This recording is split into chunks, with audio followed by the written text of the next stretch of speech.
Hey guys, what's up? This is my first video on the YouTube channel. So today I wanted to make a video about pen turning and my shop setup. Just a couple of small things. I don't know how this is going to turn out, but we'll give it a shot. Here we go.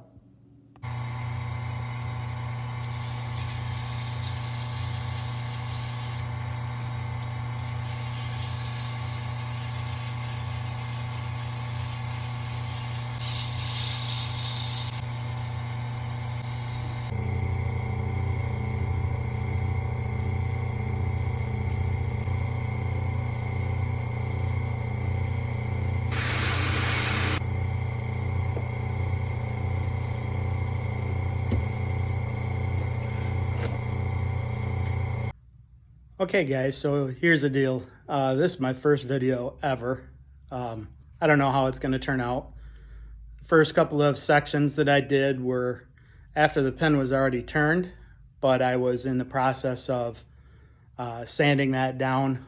Started rough with 220, 320 wet, 400, 600.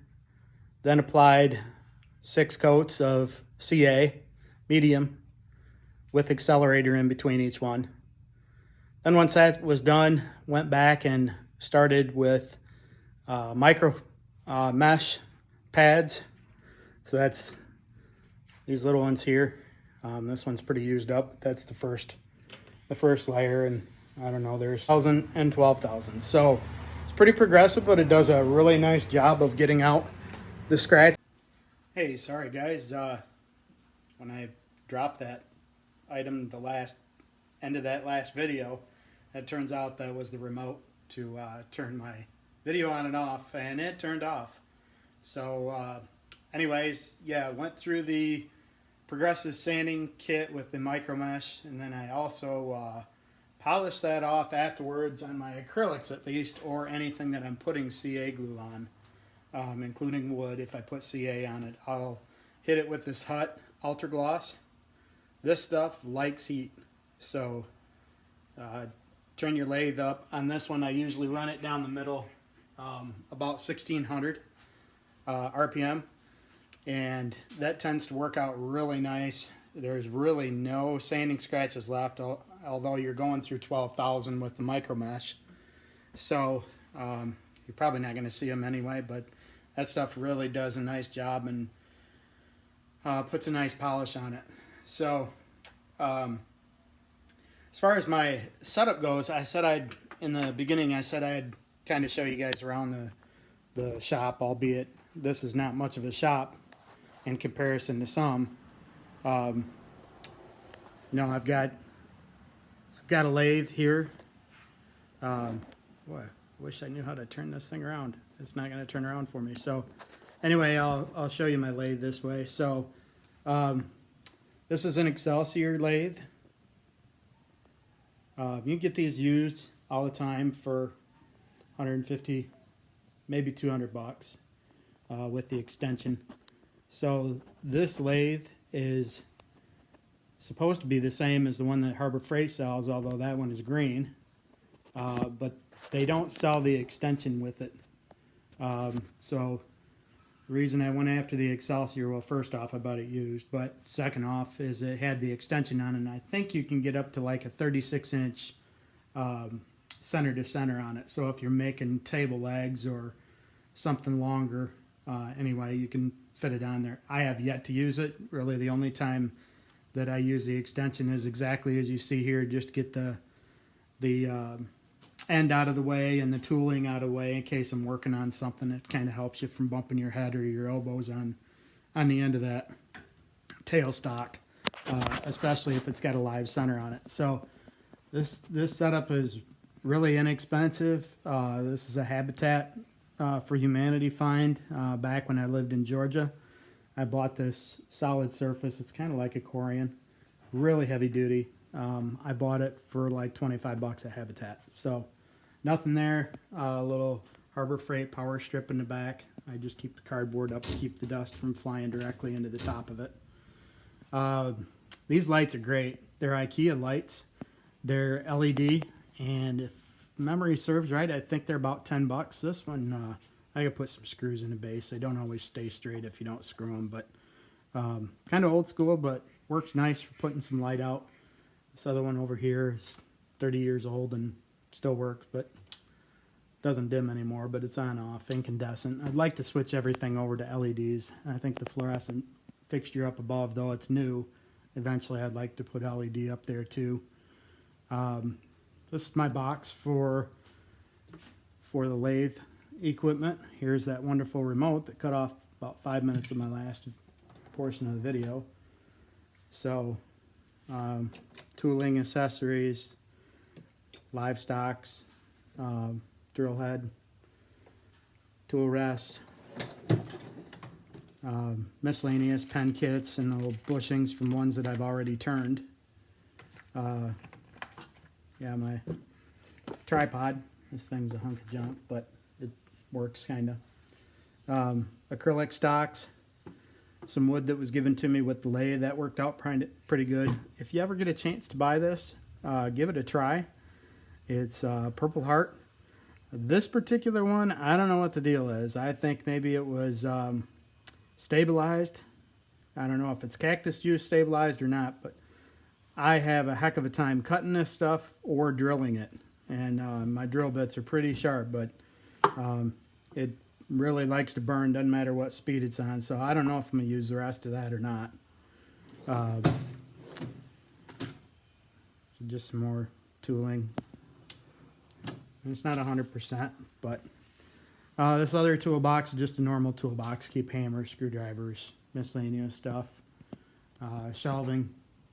Kind of rigged it up so it'd work out better. Eventually I want to put a bandsaw on this table here, along with probably a tabletop drill press. I haven't decided yet. But yeah, these countertops, these ones are at Home Depot. I actually bought them about 3 years apart from one another. They're leftovers from 2 utility rooms actually, or laundry rooms, and they work great. These are on casters, and so they roll about and they work out nice because you can put them out in the shop and put anything you want on them. Really, they're heavy duty. You could probably park a truck on them. I tend to overbuild. Everybody gives me grief about it. So my little hillbilly blockade. Eventually I want to put a couple drawers in here and probably some doors, but that just kind of blocks off the vacuum cleaner. I vacuum all the time, in between cuttings actually. Cuttings and sandings and finishing, I vacuum everything up. It's a little dirty now, but there you kind of got a sneak peek, but here's how that pen turned out. So, you know, all in all, really fun project. It's, I don't know, 6th, 7th, 10th, who knows. One that I've done. Let's see if I can get you in a little bit better light here. So, you know, it shines up. It's a nice acrylic. This one has a lot of color in it. A couple of them that I've done before that appeared white before you started. Here, I'll get one and show you.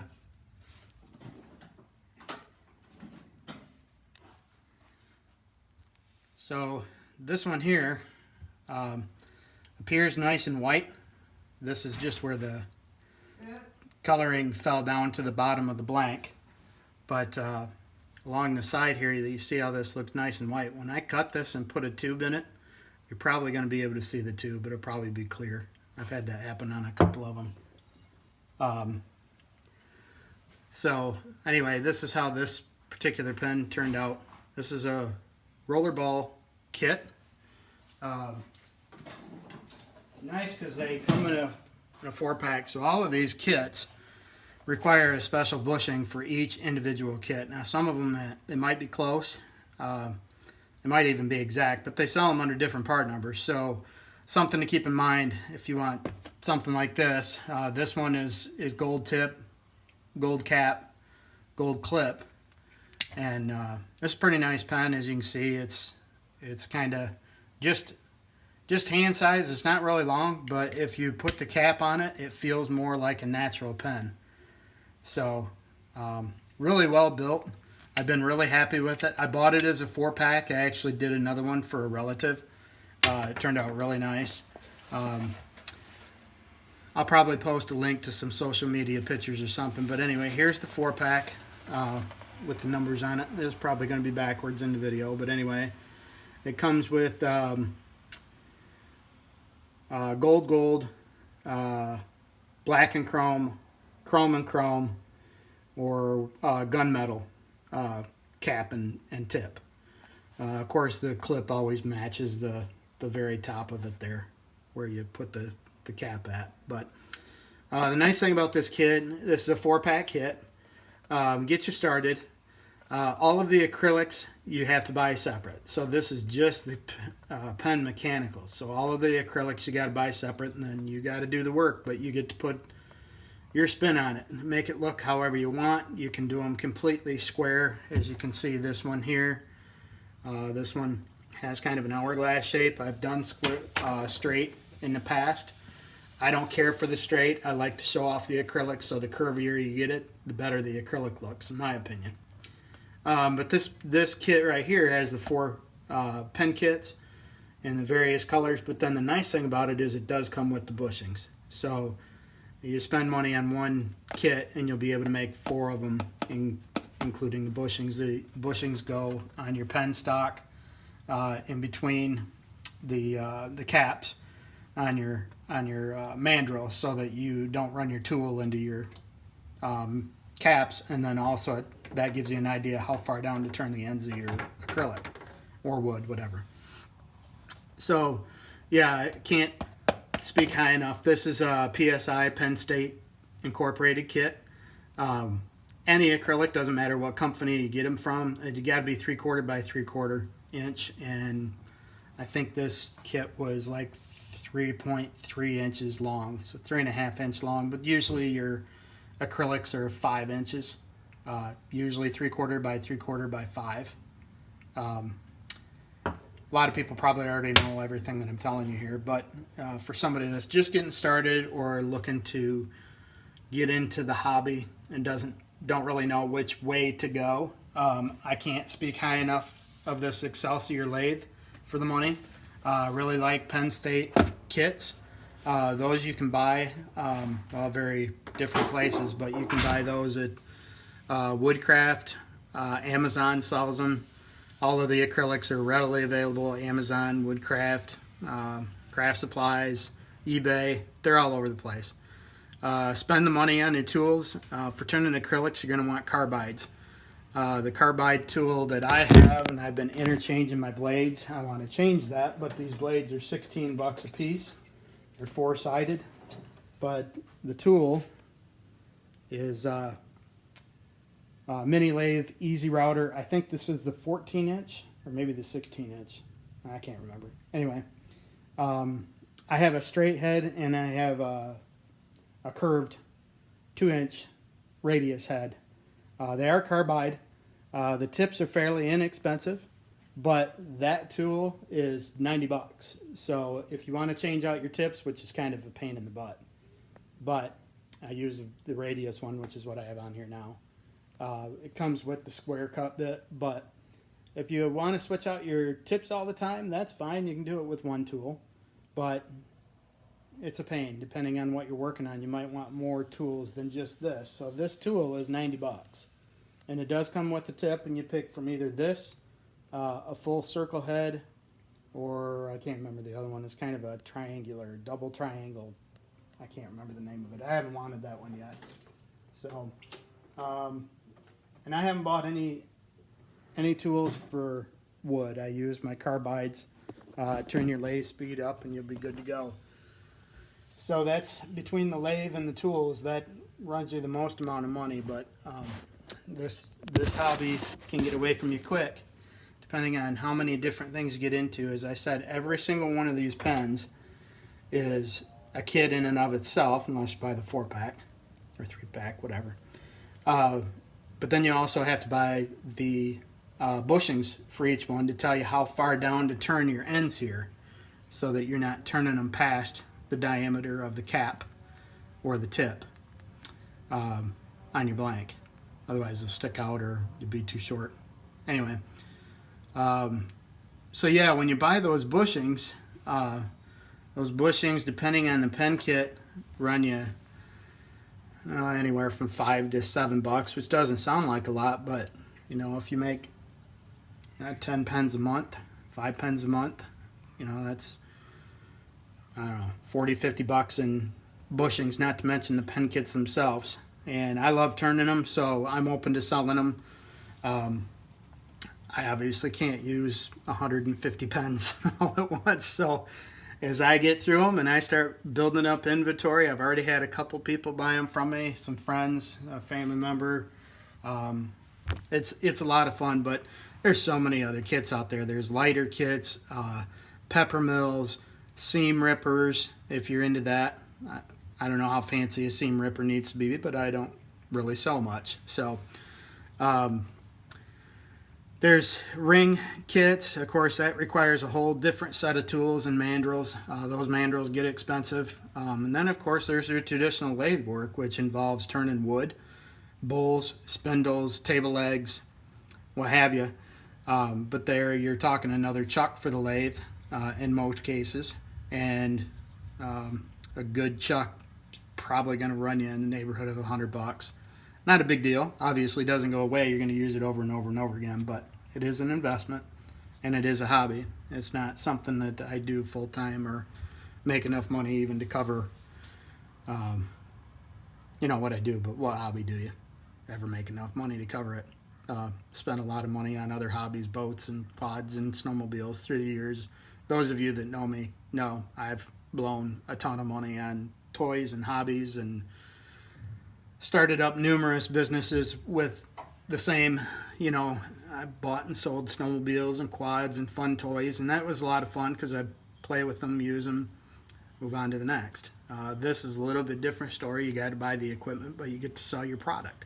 So there's all sorts of places to sell it. You know, people buy these on eBay, Etsy, OfferUp, I guess. There's all sorts of different places. So anyways, guys, this video is long enough now, but anyway, wanted to give it a shot and also encourage you to give it a shot. Not necessarily YouTube, I don't care about that, but give it a shot on you know, turning some pens or whatever you might be into.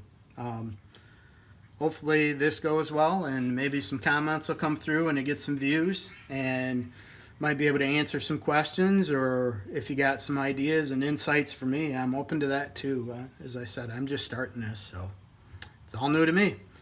But hey, guys, thanks for your time. I really appreciate it. I don't know how long this thing's going to be, but thank you if you did stick into the end. If you just caught up until now, I guess, thank you. You wouldn't hear me thank you past this if you shut it off. But anyway, thanks, guys. I really appreciate it. Maybe see you around on the next one. Have fun and go turn something.